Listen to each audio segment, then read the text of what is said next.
Gaming in the last 3 years has been the best we've seen in both the indie and bigger game studios areas. And if you're always on the lookout to expand your gaming library, I have 3 more games you might be interested in adding to that right now. These are the 3 games I played, but I did something a little different than what I normally do. Normally I play through a whole game and give my thoughts on the things I do and don't like about it. But to save time while also getting more games done, I figured I would do 3 games but played each of them for 2 hours long enough to still get a refund on Steam, so that way I can give you guys the perspective of a 2-hour player to give you insight in what those first 2 hours look like. I'm gonna be real, while I do like the first game I'm going to talk about, I do feel a bit more hesitant to recommend it to someone compared to the last 2 other games I will be talking about. I will explain when I get to that part, so let's talk about game number 1, Artisan Tower Defense. This was a game I was pretty interested in when I first saw it in the up-and-coming games in the Steam store. I really like the art style and the fact that it's a tower defense game. Little lore piece about myself to reveal to you guys, I really love tower defense games. So this game looked really up my alley when I looked at it. Playing it though, I have a few critiques I have about it, but I'll get there soon. Overall, the gameplay is pretty simple and about what you'd expect from a tower defense game.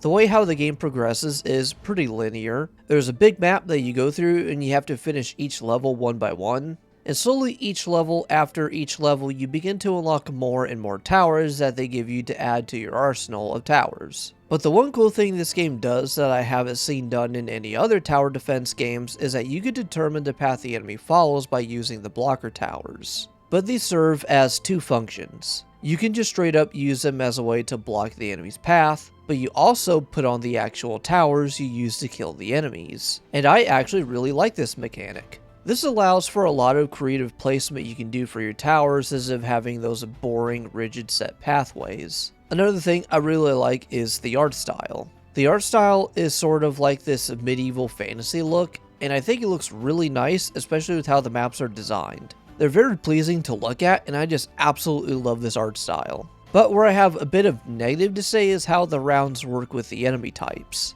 Now in the early game, it's not really that much of an issue, but the later levels can get really frustrating, and that's because the game throws a lot of these cursed enemies at you. And the reason why cursed enemies are so annoying is because when you kill them, they don't grant you coins. This would not be a problem if like 80% of the enemies weren't cursed. And I feel like the game throwing more cursed enemies at you than non-cursed is an artificial way to bottleneck your money income to make it harder to place more towers and make you strategize in how you place your towers. And that's fine, but it legit sometimes feels like these levels weren't balance tested for this. I'm not even joking, level 7 is one of the biggest progression walls I've ever encountered in a video game. Like, look at this. What am I supposed to do? It kind of feels like the game is a puzzle game and there's only really one solution, and it's disguised as a tower defense game. I wish instead the game gave you more leeway in giving you the currency needed to allow you to place more towers, but would just test you in how well you balanced out your tower placement. It is just so annoying when you're just scraping by only having an option of placing a tower or 2, or just being able to upgrade a few towers while each wave gets harder and harder, to the point where you can't keep up because 80% of the enemies that spawn don't give you fucking coins. It sucks because I really like this game. As I said, I love tower defense games. Maybe there's just something I'm missing. I could very well just be too stupid to get past this level, but either way, even though I really like the game, that's why I'm a little hesitant to just full-on recommend this game. Maybe wait for a sale at most if you are interested in trying this game out. Now, the next 2 games I'm going to be talking about I have no complaints with so far. For any of you who found me during my Stalker days, this might be a game you might find interesting. Hell, even if you're just a Stalker fan in general, you might like this game anyway. Tunguska the Visitation is very Stalker inspired. I mean, look at the Rookie Village in this game. It looks exactly like the Rookie Village from OG Stalker. And it even has its own version of Sidorovich with his name being Sidor. And weirdly enough, he's a lot nicer than Sidorovich. I like Sidor. He's a nice guy. So obviously this game is very Stalker inspired. Except this game takes a few different turns. One is that this game is a top-down perspective compared to the usual FPS ones that are out there. And second is that this one also has RPG mechanics. And I thought this was pretty cool because the story allows for this, rather than just being a mechanic stuff into the game half-assed. And what do I mean by this? Well, before I say anything, I want to clarify that I have no idea if the background you select for your character has any input as to why you are going to Tunguska. In this game, you get to choose a background for your character along with their athletic capabilities. These two determine what preset skills you will have invested and how well you are physically capable. So in my playthrough, I picked a journalist because the journalist levels up skills faster, and I chose an athletic body type because I'm a mid-maxing goblin. But again, I bring this up because since I chose the journalist background, the game's premise is played off as if I was a journalist, and I have no idea if my background influences that, or if that's just the game's base premise to tell its story. So if you do end up playing the game, let me know if it's any different for you guys. But let's talk about some gameplay here.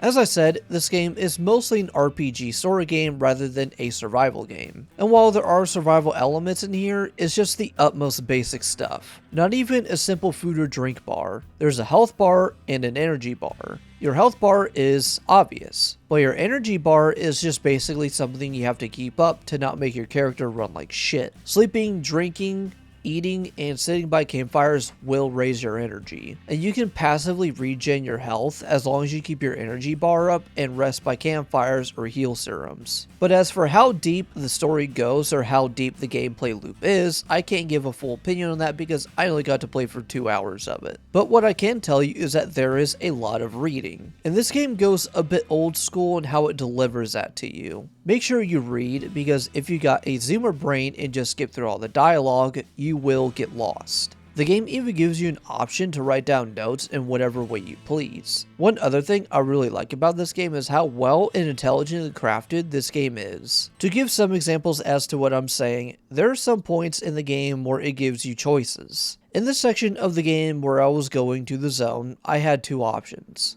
Either let the guards rob me of my money, or get out and fight them and force my way into the zone. Well, I ain't no bitch and gonna let some commies steal my money. I chose to get out and fight the guards. And because I took this route, I kept my money, killed a few commies, got some loot, guns and ammo, and by my first encounter I was honestly pretty stacked for a rookie. And so when I came to the zone, I was already prepared because I had a gun and ammo to handle the couple quests I had to do. And to try not deviate too much off of what I'm talking about, but it all circles back to my main point, I really like how the tutorial was made. I feel like a lot of tutorials nowadays play the game itself and you don't ever really have to feel like you're involved with anything going on. Well, how the game does this is to make you actually invest into completing the tutorial quest. So as I mentioned previously, I chose to keep my money and risk fighting the guards. And since I made that choice to keep my money, I came into the zone richer than what I would have been if I let the guards take my money. And since I had more money, that allowed me to buy more things in the zone. There is a tutorial quest that a blue man gives you by asking you if you can cook him a proper meal. If you accept this quest, before you can craft him a meal, you have to buy a cooking recipe that Sidorovich at home sells to you. But in order to do this quest, you have to accept the main quest from a guy named Razor because he sends you to the farm mill you also need to go to for the side quest.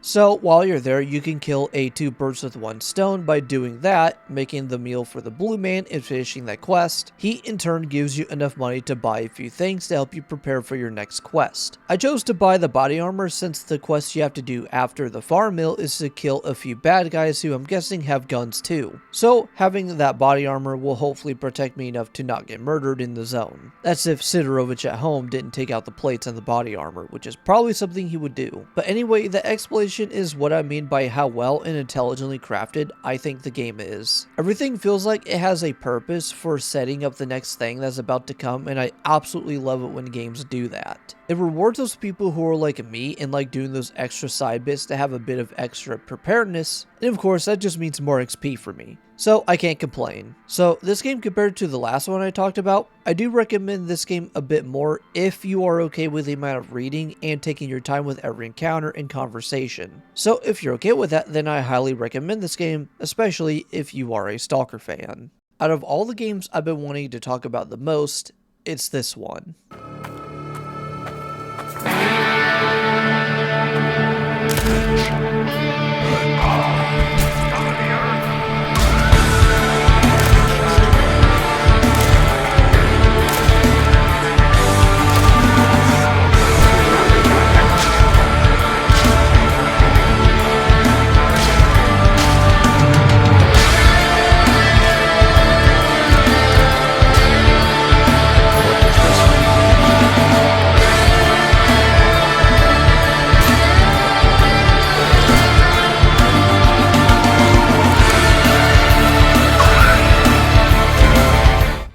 while I had my sights set for this game, and I honestly wasn't sure what to expect from it, but what I got from it completely blew me away. The premise of this game takes on a theme of classic Native American story of white men coming in and corrupting the peace and harmony that tribe had established in the area. And because of that corruption, bad spirits began to take hold of the land and engulf everything in their darkness and evil. A Native American shaman resurrects you as a last resort to fight off the evil that has taken over the land. This game blends things together that I really love, and that's Western shit, Native American folklore, and blends it into a horror RPG shooter with looting aspects to it.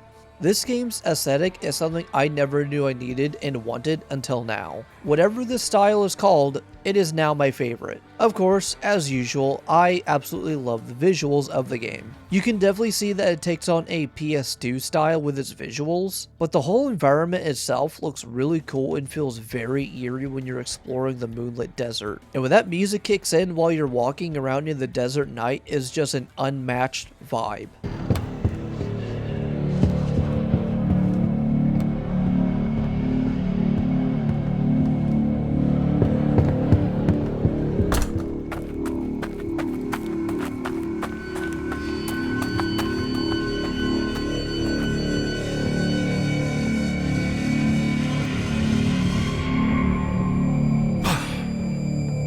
May need it at some point, you never know. And the enemy designs look really creepy and cool too. The most common enemy you'll fight are these ugly ghoul fuckers that have a giant gaping mouth and large claws for ripping you apart. The shooter enemy variants are these birds that make creepy crow noises as you get close to them, and these big booba demon ladies that require 2 shots to the face because they wear face armor that hides their ugliness. And I'm sure there's more enemy types further into the game, but these were the ones I encountered during my time playing. But the gameplay itself is where it gets really fun. The game kind of starts off by having you stealth around killing monsters when they aren't looking, but slowly it starts to become a shooter once you get better guns and more ammo. But the shooting isn't as simple as gun goes boom and monster dies. There are different ammo types that are more effective against other monsters. However, I don't know if it was intended or not, but I was able to get the best pistol in the first level. Now granted, it took me like over an hour to get it by killing monsters and looting and selling stuff, but I eventually got it and it just absolutely destroys shit.